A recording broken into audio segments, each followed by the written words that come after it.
Bab 206, Nama, Dewa Perang Surgawi kembali ke kota penulis, Liu Yuetian.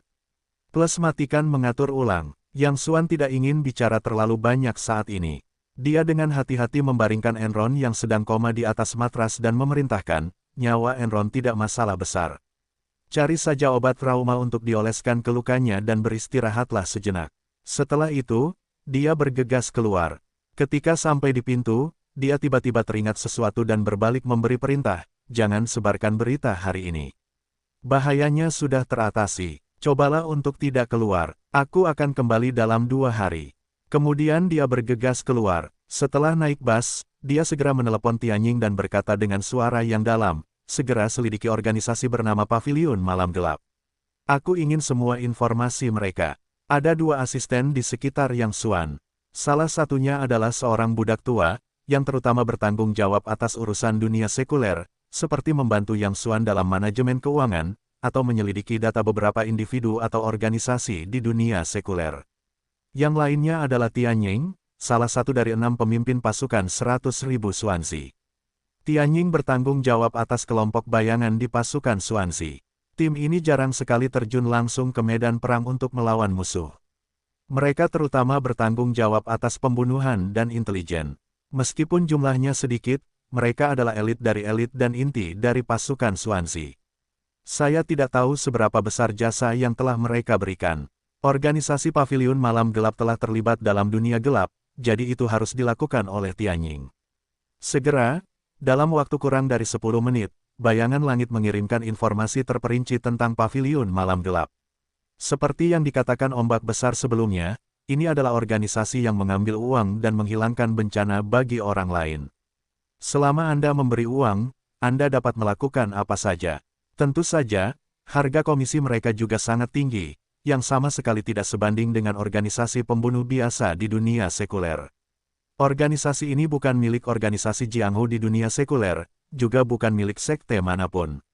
Organisasi ini independen dan memiliki sedikit kontak dengan dunia luar.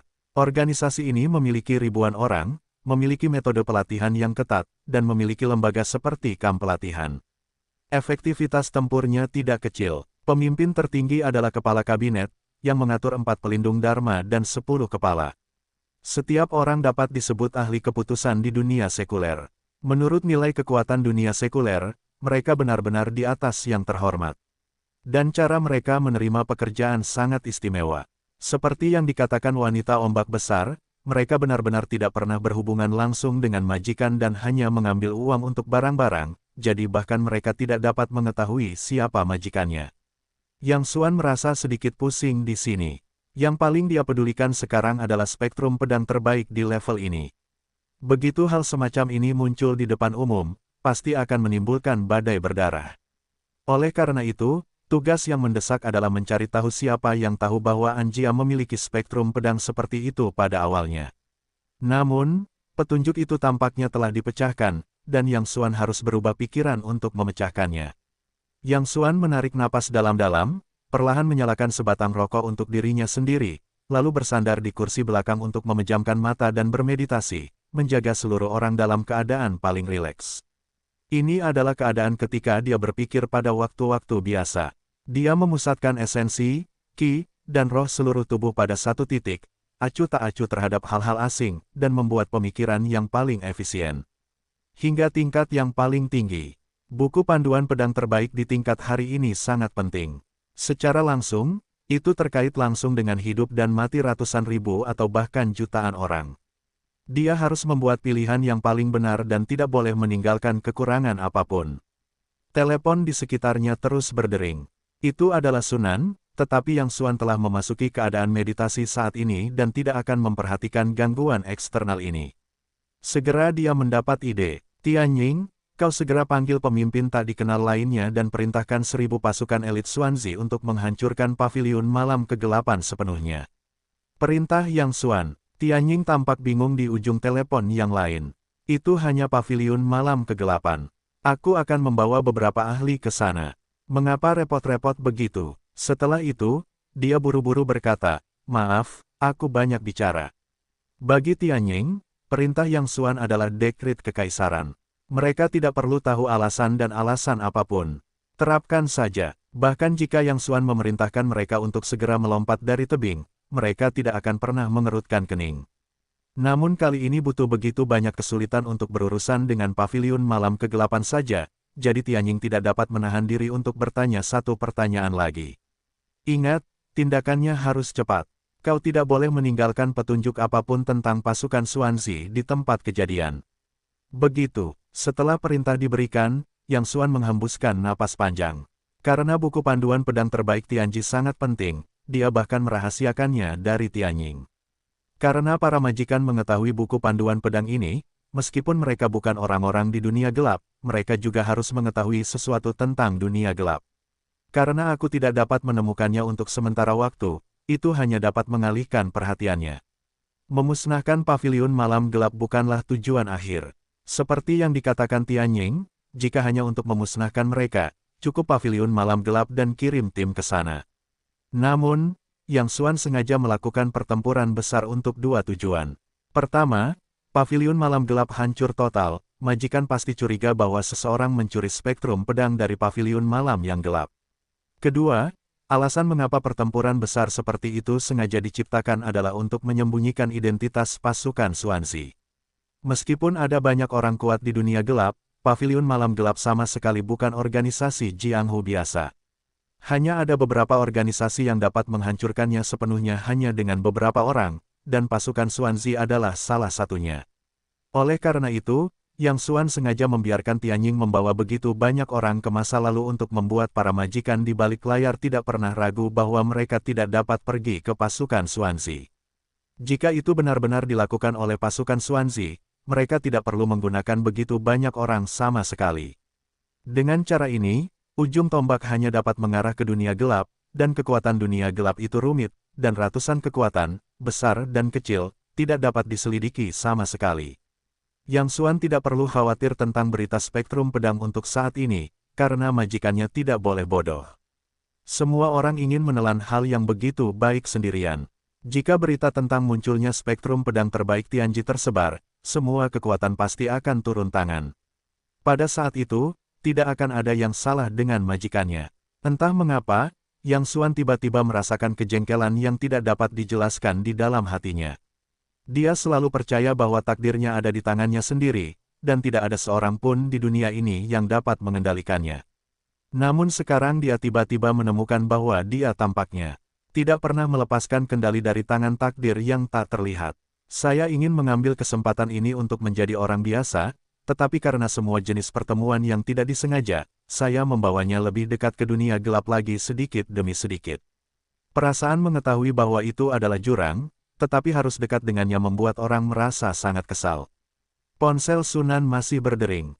Yang Xuan langsung mematikannya. Dia menyetir ke tepi sungai di pinggiran kota, menyalakan sebatang rokok dan diam-diam menatap langit yang gelap. Tanpa disadari, hari sudah larut malam. Bayangan langit mengirimkan pesan bahwa paviliun malam gelap telah berhasil dihancurkan. Dia meminta petunjuk kepada Yang Xuan tentang langkah selanjutnya. Temukan alasan untuk menghapus kelompok Landers dari dunia. Yang Xuan mengeluarkan perintah kedua. Kelompok Landers berani memperluas tentakelnya ke masyarakat biasa. Mereka telah melanggar larangan dunia gelap, jadi mereka tidak perlu lagi ada. Pada saat ini, puluhan mobil yang berbeda tiba-tiba datang dari kedua sisi jalan, dan sekelompok besar pria dan wanita muda turun dari dalam. Beberapa dari mereka tampak seperti siswa sekolah. Setelah kedua geng itu turun dari bus, mereka mulai saling memarahi. Tampaknya mereka siap bertarung secara berkelompok. Yang Xuan menggelengkan kepalanya dan berseru bahwa anak-anak ini benar-benar terlahir dalam kebahagiaan. Mereka mungkin tidak tahu betapa bahagianya mereka, tetapi yang baik tidak belajar dan harus belajar dari anak-anak tua yang bingung. Orang itu, jika kamu tidak ingin mati, pergilah segera. Seorang pemuda berkepala datar mengumpat Yang Xuan, aku katakan padamu, jangan melapor ke petugas, atau kamu akan menanggung akibatnya. Yang Xuan menghela napas pelan, melemparkan puntung rokoknya ke tanah, menginjaknya, dan bersiap untuk pergi. Dia kesal sekarang dan tidak punya pikiran untuk bertengkar dengan anak-anak ini. Pada saat ini, seseorang di antara kerumunan berteriak, Zhao Xiaodan, masih saatnya untuk meminta maaf. Berlututlah dan panggil aku bibi 3 kali. Aku akan membiarkanmu pergi hari ini. Yang Xuan sedikit tertegun, Zhao Xiaodan. Mengapa nama itu terdengar begitu familiar? Berbalik dan melihat dengan saksama, aku tidak bisa menahan senyum dan menggelengkan kepala. Aku benar-benar bertemu dengan seorang kenalan. Belum lama ini, ketika Yang Xuan sedang berjalan di jalan, gadis itu tiba-tiba melompat dari belakang, meraih lengannya dan meminta dirinya untuk berpura-pura menjadi pacarnya. Kemudian, karena gadis itu mengajari beberapa gadis muda pelajaran di Gunung Longkuan, dia juga memperkuat Zhou Abao, dan kemudian mengenal Zhou Ahu. Sejujurnya, Yang Xuan begitu dekat dengan Jiang Hu Nanjiang sekarang. Itu semua berkat gadis ini. Zhao Xiaodan tampak seperti dua kacang polong dalam balutan gaun giok hijau, dan ketika Yang Xuan pertama kali melihatnya, mengira dia adalah daun bambu yang sedang dilacaknya, itulah jalan di belakangnya. Dasar bajingan, apa yang kau katakan tentang sahabatku? Kau telah membuat perut orang-orang membesar. Sekarang kau memakai celana dan tidak mengenali orang. Kau harus memberikan penjelasan hari ini, atau kau tidak akan mau pergi dari sini. Zhao Xiaodan tampak pendiam di luar, tetapi dia lebih liar daripada anak laki-laki di tulangnya. Dia berdiri di depan sekelompok orang dengan pinggangnya dimasukkan. Dia tampak seperti kakak perempuan. Mendengarkannya, dia tampak menonjol bagi sahabatnya. Ada puluhan pria dan wanita di belakangnya, tetapi hanya ada beberapa lusin orang di sisi lain, yang jelas lebih unggul dalam jumlah dan momentum. Namun, pemimpin kelompok lain, seorang pemuda yang cantik, sama sekali tidak takut. Dia berkata dengan nada sarkastis, aku bisa melihat bahwa dia adalah kemuliaannya. Kamu mencintai apa yang aku inginkan. Selain itu, aku telah mentransfer 500 yuan kepadanya. Apa lagi yang kamu inginkan? Aku akan menidurimu. Kamu masih bukan manusia. Kamu membuat perut orang-orang membesar. Sekarang kamu menginginkan kedamaian demi 500 yuan. Bahkan jika kamu menemukan seekor ayam sialan, itu bukan harganya. Zhao Xiaodan sangat marah sehingga ujung jarinya hampir saling menyentuh hidung saat dia berbicara. Pemuda itu berkata dengan senyum mengejek, apa yang kamu inginkan? Jika kamu tidak bisa, aku akan menambahkan 200 lagi. Zhao Xiaodan sangat marah sehingga dia menggertakkan giginya. Aku telah melihat orang yang tidak tahu malu. Aku belum pernah melihatmu begitu tidak tahu malu. Apakah ini sesuatu yang dapat diselesaikan dengan uang? Aku katakan padamu, sekarang pergilah ke sahabatku untuk meminta maaf dan bertanggung jawablah padanya sepanjang hidupnya, jika tidak, aku tidak akan menyelesaikanmu. Hahaha, pemuda itu tiba-tiba tertawa, ada banyak wanita yang perutnya lebih besar dariku. Menurut logikamu, aku tidak mungkin menikahi 10 atau 8 istri, tetapi kau benar. Kalau tidak, kau biarkan aku membesarkan perutku, dan aku juga bertanggung jawab atas dirimu. Bagaimana, persetan denganmu? Zhao Xiaodan sangat marah. Dia saling menamparkan wajah, tetapi pemuda itu melesat di belakangnya dan mendorong Zhao Xiaodan ke tanah. Zhao Xiaodan, aku peringatkan kau, jangan terlalu serius. Bukan perutmu yang membuatmu besar. Jika kau ikut campur dalam urusanmu yang menyebalkan itu lagi, aku akan bersikap kasar padamu. Pemuda itu menunjukkan keganasannya. Baiklah, jika aku tidak mencabik-cabikmu hari ini, namaku akan ditulis terbalik, Huang Xiong, apa yang kau tunggu? Saat Zhao Xiaodan minum, dia berjalan keluar dari belakang seorang pria kekar yang tingginya setidaknya 1,8 meter atau lebih. Dia mengenakan rompi beruntai ganda dan otot-ototnya menonjol tinggi. Dia tampak sangat mengesankan secara visual. Meskipun Zhao Xiaodan adalah generasi perempuan, dia sama cerobohnya seperti anak laki-laki, terutama setia dan berani. Dia jelas pria besar di sekolah. Puluhan orang di belakangnya adalah adik laki-lakinya. Pria itu, yang dipanggil Huang Xiong, berkata dengan suara yang dalam, jangan bilang kita memiliki lebih banyak orang dan lebih sedikit pengganggu, pria sampah, beraninya kau menantangku sendirian. Ya, bukankah itu luar biasa sekarang? Ayo bertarung sendirian, bahkan saudari dan berani menyinggungmu. Kau lelah hidup. Sekelompok adik laki-laki, di belakang Zhao Xiaodan segera mulai berteriak, penuh percaya diri di dalam hatinya. Tidak hanya jumlahnya banyak, tetapi pria bernama Huang Xiong ini juga kapten tim Sanda dari Departemen Olahraga. Dia cukup untuk bertarung sendirian. Melihat bahwa Huang Xiong juga sedikit bersalah, pria sampah itu dengan cepat menoleh dan melemparkan pandangan membantu ke seorang pria muda dengan kepala putih muda di dekatnya. Pemuda berkepala putih itu terdiam dari awal hingga akhir, menundukkan kepalanya sedikit, memegang sebatang rokok di mulutnya, dan matanya yang terhalang oleh laut tampak suram. Melihat pemuda berkepala putih itu tidak mengatakan sepatah kata pun, pria brengsek itu buru-buru berkata, "Guo Shao, bukannya aku tidak berani pergi, tetapi pria ini adalah kapten tim sanda sekolah kita. Aku tidak bisa mengalahkannya." "Guo Shao, lihat, sampah." Pemuda berkepala putih yang bernama Guo Shao itu meneguk minuman dingin, tiba-tiba mengangkat kepalanya dengan lembut dan menatap Zhao Xiaodan dengan matanya yang suram. Zhao Xiaodan biasanya memiliki banyak keberanian, tetapi ketika dia melihat mata ini, dia tetap tidak bisa menahan keterkejutan, tetapi di permukaan, dia masih kuat. "Siapa kamu? Mengapa kamu belum pernah melihatnya sebelumnya? Itu bukan dari sekolah kita. Lebih baik kamu keluar dari sini dan urus urusanmu sendiri." Lancang, seorang pria pendek dengan tinggi sekitar 1,6 meter di sebelah Guo Shao tiba-tiba berteriak dengan marah, tetapi dia dihentikan oleh Guo Shao. "Ya, aku tidak menyangka ada gadis sehebat ini di tempat kecil ini." Mayor Jenderal Zhao Xiaodan melihat ke atas dan ke bawah dan berkata sambil tersenyum, "Aku senang melayanimu malam ini. Aku bisa menganggapnya tidak terjadi apa-apa."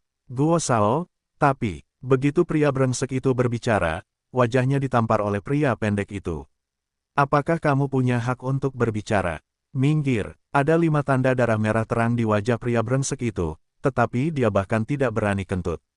Dia harus menutupi wajahnya dan mundur ke satu sisi. "Hehe, melayanimu." Zhao Xiaodan tertawa. "Kamu iblis yang sudah mati, Pulsatila. Dari rumah sakit jiwa mana kamu melompat keluar? Apakah kamu ingin melayani? Pulanglah dan temukan ibumu untuk melayanimu, jangan kencing. Lihatlah kebajikan iblismu yang sudah mati. Aku hanya ingin muntah." Zhao Xiaodan berbeda dengan gadis-gadis biasa. Dalam menghadapi provokasi seperti itu, dia tidak akan semarah gadis-gadis biasa. Mulutnya akan terluka sebisa mungkin. Pria yang berbicara itu masih muda dan berkepala putih, dan suaranya terdengar sedikit aneh. Julukan setan mati Pulsatila yang diberikan kepadanya oleh Zhao Xiaodan sangat jelas. "Hahaha, kurasa ini Kasim yang lari keluar istana. Hanya kebajikannya, haha, aku sangat senang." "Kakak dan benar, setan mati Pulsatila." Beberapa wanita di belakang Zhao Xiaodan juga mulai membujuk. Wajah Guo Shao tenang, dia tidak bisa melihat gelombang apapun di wajahnya. Dia hanya sepasang mata yang sudah suram. Saat ini, cuaca bahkan lebih dingin. Orang-orang yang berdiri di sebelahnya bahkan dapat dengan jelas merasakan bahwa udara telah turun beberapa derajat. "Bajingan pendek." Guo Shao menggertakkan giginya dan minum dengan dingin. Pria pendek di sebelahnya, yang disebut keledai pendek, tiba-tiba memiliki kilatan kegembiraan dan cahaya haus darah di matanya, jadi dia tidak bisa menahan diri untuk menjulurkan lidahnya dan menjilati bibirnya.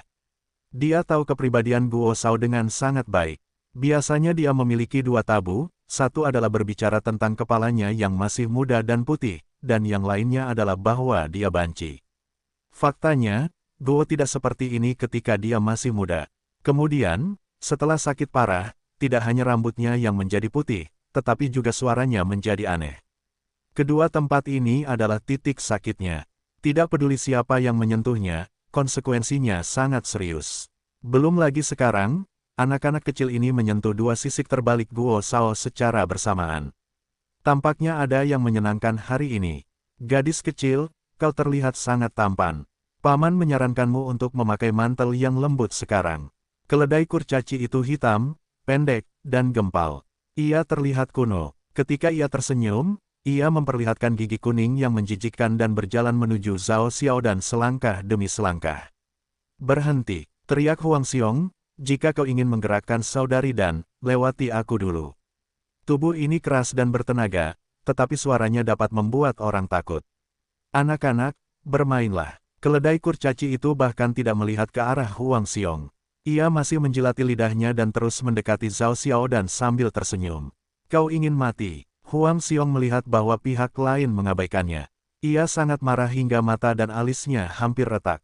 Kedua tinjunya berdecak. Tiba-tiba, ia meninju pelipis pihak lain dengan keras. Keluarga yang berlatih sangat berbeda dari orang biasa. Huang Xiong adalah kapten tim sanda sekolah. Tinju ini kuat dan bertenaga. Kau dapat merasakan tekanan yang dibawa oleh tinju ini beberapa meter jauhnya.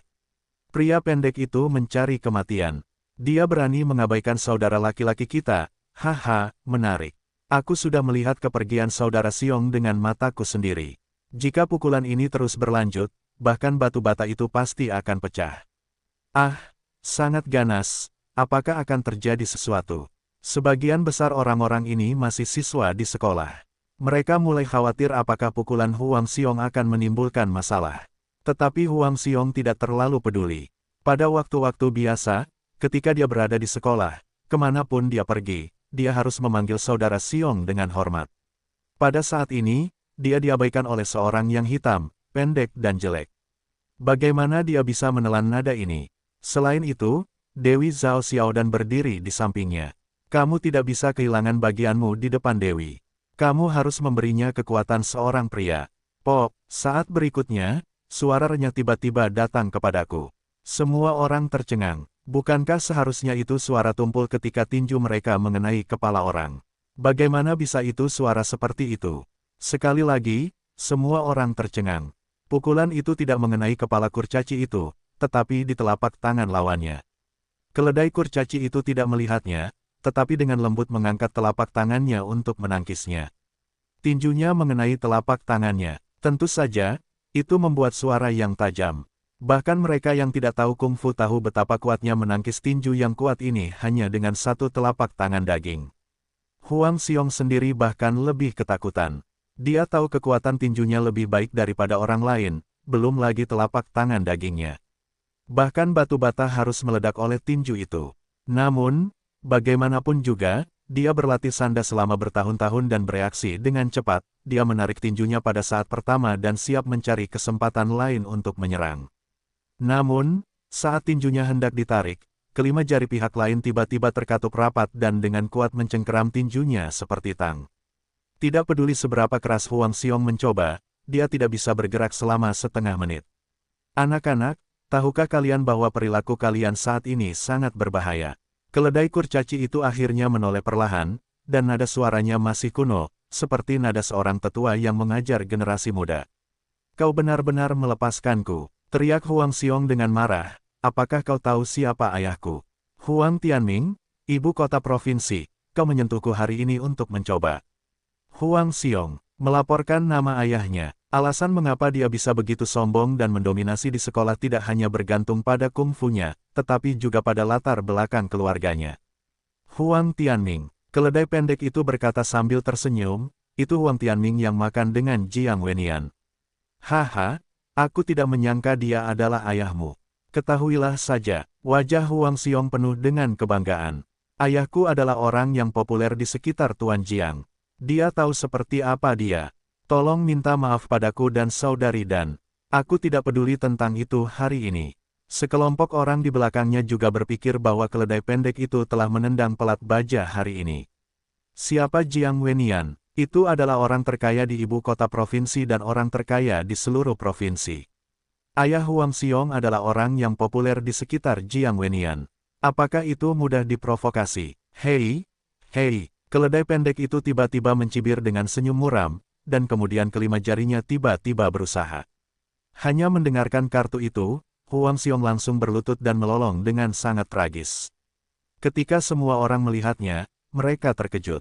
Beberapa orang yang pemalu bahkan muntah di tempat. Tinju Huang Xiong, yang telah ditempa dan keras seperti batu, dihancurkan oleh Seng Seng saat ini.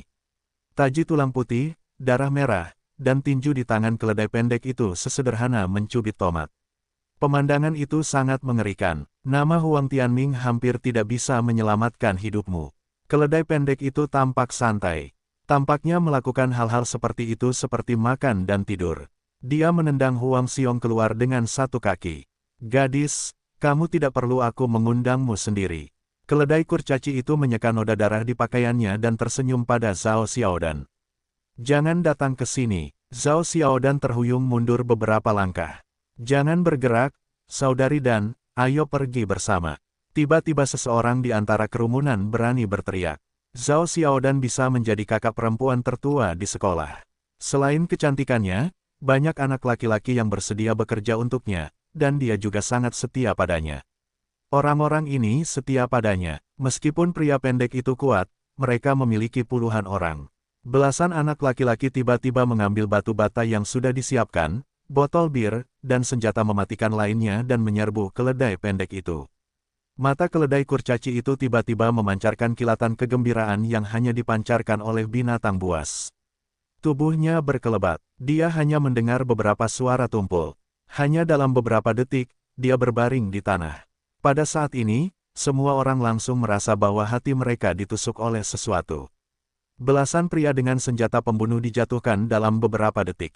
Apakah ini film? Mata keledai kurcaci itu memancarkan sedikit kekecewaan dan mengeluh, "Mengapa kamu begitu lemah?" Dia biasanya tidak memiliki hobi lain. Dia tidak rakus terhadap wanita dan tidak pandai minum anggur. Dia hanya suka bertarung dengan gagah berani. Setiap kali dia bisa bertarung, dia sangat bersemangat. Baru saja, ketika puluhan orang dari pihak lain bergegas ke arahnya, dia merasa sangat bersemangat karena dia bisa melepaskan otot dan tulangnya, tetapi dia tidak menyangka bahwa orang-orang ini begitu tidak berguna dan jatuh kepadanya dalam 2 atau 3 kali. "Kamu." Keledai pendek itu menyebarkan kebencian ini pada Zhao Xiaodan dan menunjuk hidung satu sama lain, "Berlututlah di tanah dan naiklah ke Guo Shao. Punya kemampuan untuk menungguku menelepon." Pada saat ini, Zhao Xiaodan menyadari bahwa bisnis hari ini sedang membuat masalah besar. Tetapi begitu dia mengeluarkan telepon, dia ditampar oleh keledai pendek itu dan terlempar keluar. Dia dengan marah berkata, "Tidakkah kamu mendengarku?" Kata keledai kurcaci itu sambil menamparkan dan bersiap untuk bertarung. "Keledai, bagaimana aku bisa bermain jika aku merusaknya?" Guo Shao memberikan minuman dingin di belakang. Keledai pendek itu harus menarik kembali telapak tangannya yang terangkat dengan marah. Tiba-tiba, dia menarik seorang gadis keluar dari kerumunan dan melemparkannya ke tanah. Dia menginjak wajah gadis itu dan berkata kepada Zhao Xiaodan, "Jika kamu tidak memanjat lagi, aku akan memotong wajahnya." "Kakak Dan, tolong aku." Gadis itu menjadi pucat karena ketakutan, dan bahkan suaranya berubah. "Kamu biarkan dia pergi." Zhao Xiaodan berkata dengan keras, "Aku melakukan semua hal hari ini. Sesuatu akan datang padaku." Kemudian dia berkata, "Jika kamu memiliki kemampuan, biarkan aku menelepon terlebih dahulu." Sambil berbicara, dia siap untuk mengambil ponsel yang difoto di tanah. "Persetan Nima, tidakkah kamu mendengar apa yang aku katakan? Aku akan menginjak kepalanya terlebih dahulu."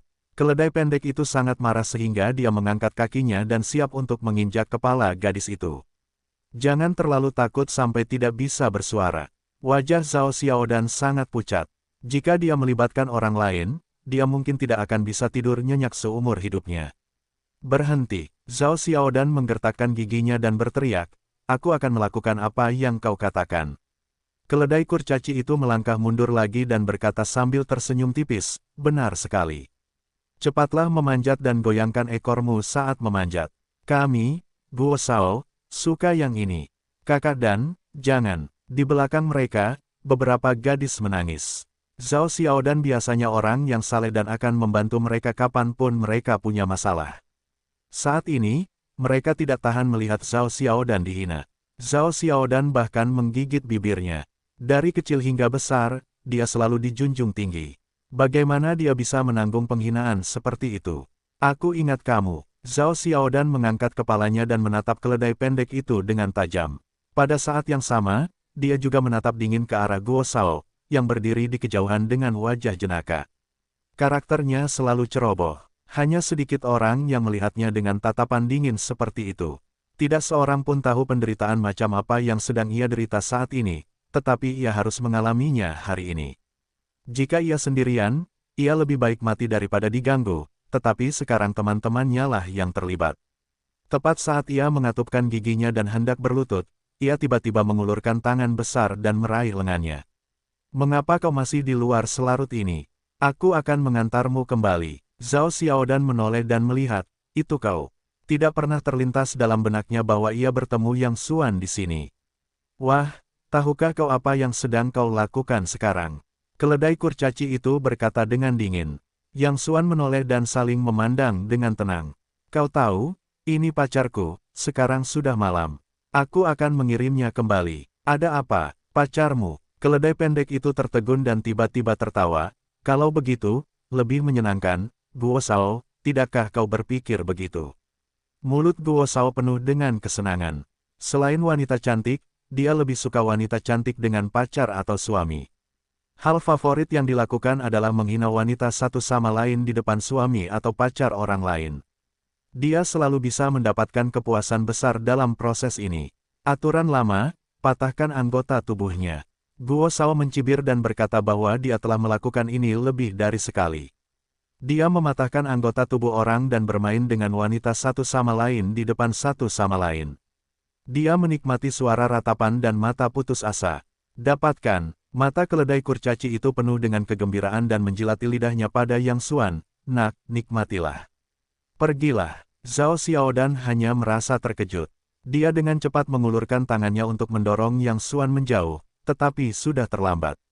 Tangan keledai pendek itu seperti listrik, dan dalam sekejap dia mengikat salah satu lengan Yang Xuan. Wajah Zhao Xiaodan menjadi pucat karena ketakutan. Dia baru saja melihat kekuatan kurcaci itu. Dia ingin mendorong pihak lain menjauh, tetapi dia tidak bisa bergerak sama sekali. Hei, nak, nikmatilah. Keledai kurcaci itu tersenyum muram, dan kemudian kelima jarinya mulai bekerja keras. Zhao Xiaodan menangis di sampingnya. Namun, saat berikutnya, wajah keledai pendek itu tiba-tiba membeku dan menatap Yang Xuan dengan tatapan yang sangat tidak dapat dipercaya. Siapa kamu? Kekuatan internal tangan keledai pendek itu sangat kuat, belum lagi lengan orang biasa. Bahkan pipa baja itu harus dengan mudah dipatahkan olehnya. Tetapi dia menemukan bahwa tidak peduli seberapa keras dia mencoba, lengan pria itu tidak bergerak. Begitu ahli itu mengulurkan tangannya, dia tahu apakah ada. Hanya sesaat, keledai pendek itu segera menyadari bahwa pria itu sulit dihadapi. Dia segera secara naluriah, ingin menarik tangannya, tetapi pergelangan tangan pihak lain itu tiba-tiba berbalik dan menggenggam salah satu lengannya dalam sekejap. Klik usap, Yang Xuan tidak bertele-tele, dia hanya mencubit lengan lawannya hingga patah. Keledai kerdil itu meraung, dan Yang Xuan berkata dengan tenang, apakah kamu menikmati perasaan ini? Bagaimana rasanya? Setelah itu, dengan satu gerakan kaki dan suara berderak, dia langsung memotong tulang kaki keledai kerdil itu, berlutut di tanah, dan taji tulang putih melompat keluar dari kulit dan daging, berdarah seperti banjir, yang terlihat sangat menakutkan. Dengan lambaian satu tangan, keledai rendah itu jatuh ke tanah dan pingsan. Berbaring telentang, seruan meledak di antara kerumunan. Xiaodan, siapa ini? Mengapa begitu kuat? Semua orang hanya mengamati Yang Xuan dari ujung kepala sampai ujung kaki lagi. Ketika Yang Xuan keluar tadi, mereka tidak menganggapnya serius.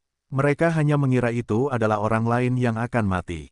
Mereka baru saja melihat keterampilan keledai pendek itu dengan mata kepala mereka sendiri, tetapi mereka tidak menyangka bahwa pria jelek ini membunuh keledai pendek itu tanpa banyak tindakan. Ini pacarku. Zhao Xiaodan sangat gembira. Dia dengan penuh kasih sayang memegang lengan Yang Xuan dan berkata dengan bangga, biarkan aku memperkenalkanmu kepada pacarku, Yang Xuan. Xiaodan, kamu tidak cukup menarik. Kapan kamu menemukan pacar yang cakap seperti itu? Keren sekali. Aku juga menginginkan pacar seperti itu. Sekelompok orang memandang Zhao Xiaodan dengan iri, cemburu, dan benci, sementara mata Yang Xuan penuh dengan kekaguman. Mereka masih bersekolah dan belum sepenuhnya tercemar oleh masyarakat. Mereka masih memiliki kepahlawanan yang kuat di hati mereka dan tidak sepenuhnya mengakui uang seperti di masyarakat. Apalagi yang bisa kamu lakukan, Pulsatila? Ketika Zhao Xiaodan memegang Yang Xuan, dia penuh percaya diri dan berkata kepada Guo Shaoang, bukankah kamu baru saja mencabutnya? Kamu bisa mencabut yang lain dan biarkan aku melihatnya. Ya, dasar Kasim mati. Bukankah itu sapi? Kamu bicara, bukankah kamu baru saja sombong? Sekelompok orang yang tadi masih murung tiba-tiba menjadi bersemangat dan berteriak kepada Guo Shao satu demi satu. Guo Shao, lihat ini. Pria brengsek di sebelahnya panik. Aku tidak pernah menyangka Zhao Xiaodan punya pacar yang begitu kuat. Guo Shao tidak mengubah raut wajahnya. Dia hanya melirik keledai kurcaci yang tidak sadarkan diri itu, mengangkat kepalanya dan menatap Yang Xuan dari atas ke bawah untuk beberapa saat, lalu menamparnya. Ya, aku tidak menyangka bahwa di Nanjiang tidak hanya ada wanita cantik, tetapi juga para ahli seperti itu. Sepertinya kali ini aku benar. Ketahuilah saja, Zhao Xiaodan melotot, aku berpura-pura hebat. Aku takut dan berkata dengan jelas. Sekarang minta maaf kepada bibiku, lalu pergilah sejauh yang aku bisa. Jangan halangi aku membersihkan bajingan itu. Guo Shao tersenyum dingin. Dia sama sekali tidak menjawab Zhao Xiaodan, tetapi berkata samar kepada Yang Xuan, "Ya, kamu bisa mengikutiku di masa depan." Begitu kata-kata ini keluar, semua orang tercengang dan kemudian tertawa. "Jangan begitu takut dan bodoh untuk berbaring di sini. Oh, kurasa itu bukan hanya pulsatila, tetapi juga pulsatila yang terbelakang mental." Sekelompok orang tertawa bolak-balik, berpikir bahwa pulsatila mungkin bukan orang bodoh.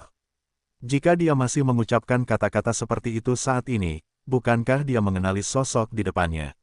Salah satu dari mereka tertawa dan berkata dengan penuh minat, "Katakan padaku, mengapa kamu membiarkan orang lain bergaul denganmu? Apakah rambutmu lebih putih daripada yang lain? Kurasa itu karena dia terbelakang mental daripada yang lain." Hahaha. Sekelompok orang memandang Guo Shao seperti badut. Bahkan pria brengsek yang berdiri di sebelah Guo Shao tampak sedikit bingung. Seorang pria bertanya dengan tenang, "Hei, bisakah pria ini melakukannya?" Pria brengsek itu membuka mulutnya, tetapi dia tidak tahu bagaimana menjawabnya. Dia dan Guo Shao berada di sebuah bar sebelumnya. Mereka bertemu secara kebetulan. Faktanya, mereka tidak memiliki banyak persahabatan. Dia hanya tahu bahwa Guo Shao berasal dari ibu kota provinsi dan memiliki latar belakang khusus di rumah. Selebihnya tidak jelas. Dia bahkan tidak tahu nama Guo Shao. Hari ini, Guo Shao datang ke ibu kota provinsi lagi. Dia bergegas ke bandara untuk mengambil pesawat dan siap memperlakukan Guo Shao dengan baik. Tidak peduli apa yang dilakukan pihak lain, dia setidaknya lebih baik daripada dirinya sendiri. Terlebih lagi, dia juga seorang pejabat provinsi. Sudah hampir tepat untuk menutupi lebih banyak hal. Zhao Xiaodan tiba-tiba meneleponnya untuk membuat janji. Pria brengsek itu tidak mau memperhatikannya, tetapi Guo Shao berkata dia bisa datang dan melihatnya. Itulah yang baru saja terjadi. Tetapi sekarang dia meragukan Guo Shao. Situasinya sudah seperti ini. Dia masih mengatakan kata-kata seperti itu. Tidakkah dia melihat peran kejam yang datang dari pihak lain? Apakah kalian ingin tahu mengapa?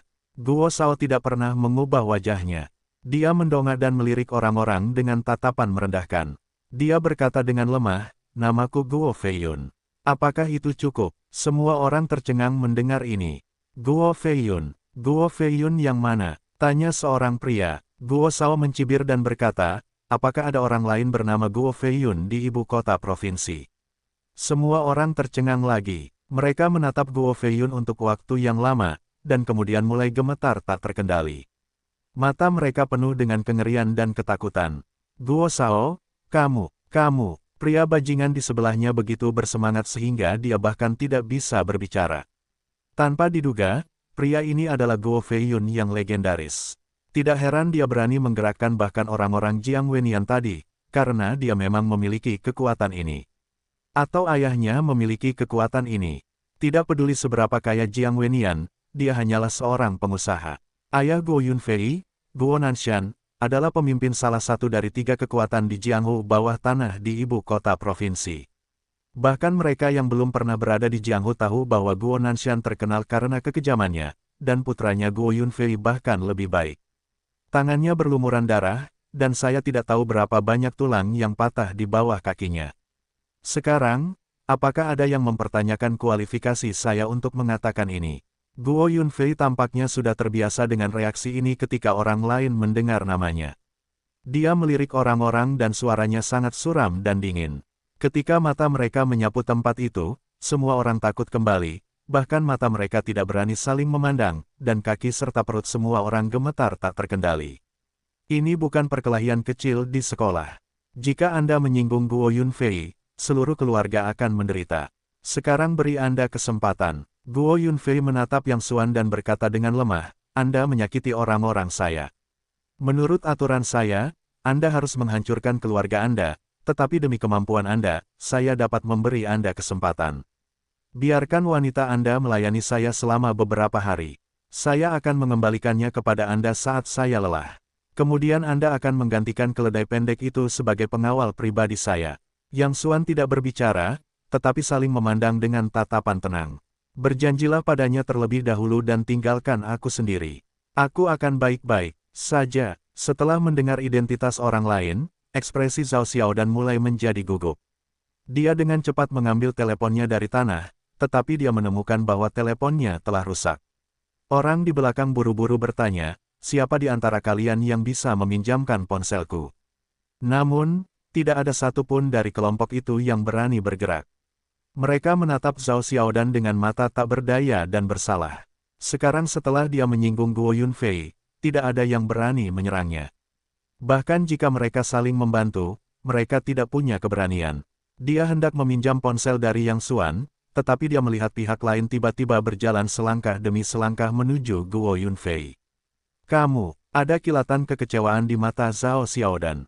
Di matanya, Yang Xuan selalu menjadi pria yang sangat berani dan bertanggung jawab. Namun, tanpa diduga, dia akan menyerah pada kekuatan besar dan memilih untuk tunduk pada titik kritis ini. Pop, tepat pada saat ini, sebuah tamparan keras terdengar. Di hadapan semua orang, Yang Xuan mengangkat tangannya dan menamparkan wajah Guo Feiyun. Semua orang bingung. Ini seperti mencari kematian. Tamparan ini adalah hasil dari ucapan kasarmu kepada pacarku. Yang Xuan berkata dengan dingin. Beraninya kau memukulku. 5 tanda darah merah terang muncul di wajah Guo Yunfei, menutupi pipinya dan berkata, apa kau tidak mendengar apa yang baru saja kukatakan? Aku Guo Yunfei, aku Guo Nanshan. Pop, sebelum dia selesai berbicara, wajahnya ditampar lagi.